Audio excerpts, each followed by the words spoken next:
Act 1. The Last Game. In the small towns of Yuba County, California, everyone knew the boys. They weren't children, but a group of 5 close-knit young men in their late 20s and early 30s. Gary Mathias, Jack Hewitt, Ted Weiher, Jackie Madruga, and Bill Sterling. They were bound by 2 things: a deep, lifelong friendship, and the shared challenge of living with mild intellectual disabilities. They were simple, gentle souls who lived with their parents, worked menial jobs, and found their greatest joy in each other's company and their shared passion for basketball. Their life was a comfortable routine, and the highlight of their week was playing for or cheering on their local team. On the cold evening of February 24th, 1978, the 5 friends piled into Jackie Madruga's prized 1969 Mercury Montego. They were filled with excitement, heading to the nearby city of Chico to cheer on the UC Davis basketball team in a crucial away game. For them, it was the perfect night out. The game ended in a victory for the team they were supporting. After the final buzzer, filled with the joy of the win, the 5 men made a quick stop at a local convenience store around 10 p.m. They bought snacks and drinks, sodas, Hostess pies, and candy bars. The store clerk would later remember them being happy and polite. This was the last time anyone would definitively see the Yuba County Five alive. Back in Yuba City, their parents began to worry when the men didn't return home by their usual curfew. This was completely out of character. They were not adventurous or rebellious. They were men who thrived on routine and were deeply attached to their families. A night spent away from home without a word was unthinkable. By the next morning, a wave of panic had set in among their families, and they were all reported missing. For 3 long, agonizing days, there was no news. Then, on February 28th, a forest ranger made a discovery that would only deepen the mystery. High up on a remote, snow-covered mountain road in the Plumas National Forest, he found the Mercury Montego. It was parked on a dirt road, miles away from any main highway, and far off the route the men should have taken to get home. The state of the car was baffling. It was unlocked, and a window was rolled down. Inside, police found the empty wrappers from the snacks and drinks the men had bought in Chico. The car was in perfect working order and had a 1/4 tank of gas, more than enough to drive back down the mountain. Critically, the car had not been stuck in the deep snow. Evidence showed it could have easily been driven away. This discovery created the central, haunting question of the case. Why would 5 men, in the middle of a cold winter night, abandon a perfectly functional car on a remote and dangerous mountain road they had no reason to be on? And more importantly, where did they go from there? Act 2. The Silent Cabin. The discovery of the abandoned car provided a starting point, but it was a desperately bleak one. The men were now believed to be lost somewhere in the vast, snow-covered wilderness of the Plumas National Forest. A massive search effort was launched, but it was immediately hampered by a severe blizzard that dumped feet of fresh snow on the mountains, making the area completely inaccessible. For 4 long months, the families of the Yuba County Five could do nothing but wait and pray as the winter held their sons captive. During this time, a strange and confusing testimony emerged. A man named Joseph Shawns told police he had been on that same remote road on the night the men disappeared. After his own car got stuck in the snow, he suffered a mild heart attack. As he lay in his vehicle in pain, he claimed he saw a group of people, including a woman holding a baby, walking up the road in the darkness. Later, he saw headlights approaching from behind him. which he believed belonged to the men's Montego, before they suddenly went out. This story added another layer of confusion. Was there another group of people on the mountain that night? Or was Sean's testimony, given under extreme physical distress, unreliable? The break in the case finally came with the spring thaw. On June 4, 1978, as the snows receded, a group of motorcyclists exploring the area stumbled upon a remote Forest Service trailer, a type of mobile cabin used by rangers.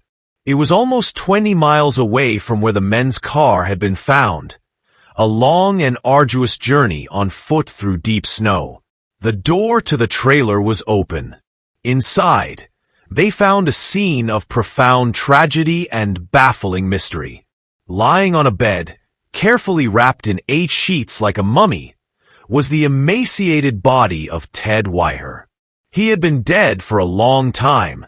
An autopsy would later confirm that he had starved to death, despite having a small beard, suggesting he had lived for as long as 3 months after the disappearance. His friends had clearly tried to care for him, to keep him warm as he wasted away. But the real mystery was what else was found inside the trailer. A locker had been forced open, revealing a year's supply of canned food and military rations, more than enough to keep all 5 men alive. A can of food had been opened with a P-38 can opener, a tool that only Gary Mathias and Jackie Madruga, with their military experience, would have known how to use. Yet, for some inexplicable reason, only Ted Weiher's body was there, and he had died of starvation. The questions were maddening. Why did Ted Weiher starve to death when he was surrounded by food? Why had the men not used the propane tank connected to the trailer to turn on the heat and protect themselves from the freezing cold? Why did they not start a fire when there were plenty of matches and paperback books to use as kindling? And most importantly, where were the other 4 men? Act 3. The Scattered Remains. The discovery of Ted Weiher's body inside the Forest Service trailer turned a missing persons case into a grim homicide investigation. The area around the trailer became the new focus of an intense search for the other 4 men. It didn't take long for the searchers to make more heartbreaking discoveries. Just a day later, the partial remains of Jackie Madruga and Bill Sterling were found about 11 miles from the car. The 2 friends had died on opposite sides of a road that led to the trailer. Madruga's body had been partially dragged away and consumed by animals. Sterling's remains were purely skeletal, scattered across a small, wooded area. It was clear they had succumbed to hypothermia long ago. 2 days after that, Jack Hewitt's father, who had bravely joined the search party, found his son's backbone under a manzanita bush just a couple of miles from the trailer. A single one of his shoes and his jeans were found nearby. The searchers had found 4 of the 5 men. They had all died tragically in the cold, unforgiving wilderness. But one man remained missing, Gary Mathias. He was the unofficial leader of the group, and the only one with prior military experience. The only clues to his fate were found back in the trailer. His comfortable tennis shoes were found inside, suggesting he had instead put on Ted Weiher's slightly larger leather shoes, which would have been better for walking in the snow. This, combined with the fact that he was one of the 2 men who knew how to use the P-38 can opener, painted a picture of Mathias as the last survivor. It's believed he cared for Ted Weiher until his friend died, and then, for reasons unknown, he walked out of the trailer and into the wilderness, never to be seen again.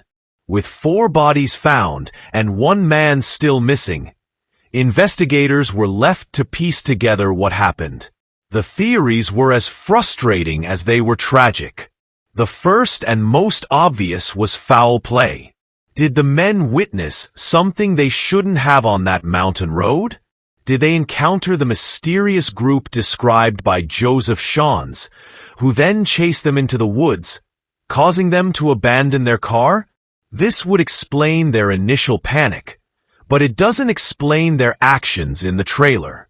If they were in fear for their lives, why wouldn't they have barricaded themselves inside and used the vast supply of food?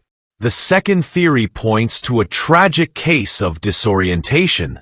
Perhaps the men, on their way home from the exciting game, took a wrong turn in the dark and ended up on the unfamiliar mountain road.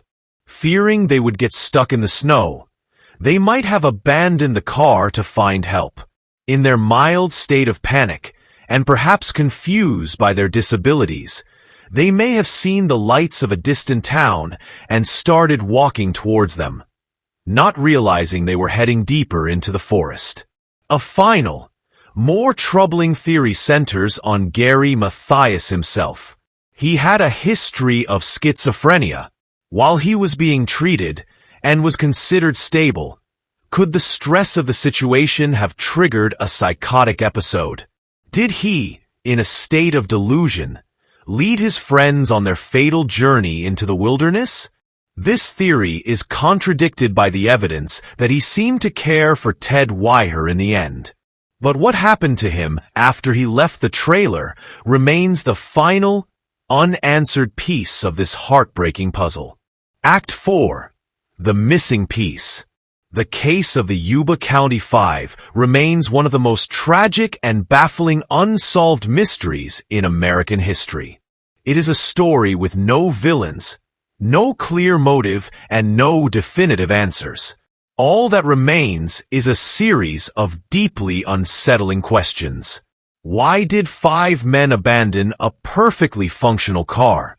Why did they choose to walk nearly 20 miles uphill, deeper into a snowstorm, instead of walking just a few miles downhill towards a populated lodge where they could have found safety?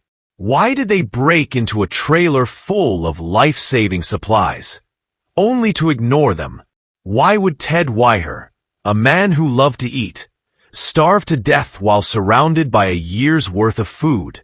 And what was the ultimate fate of Gary Mathias, the one man who may have held the answers, but who vanished into the snows of the Sierra Nevada forever? The families of the 5 men were left with a lifetime of grief, haunted by a story that made no logical sense. They lost their sons not to a clear act of malice, but to a chain of inexplicable decisions that led them to their deaths in the cold wilderness.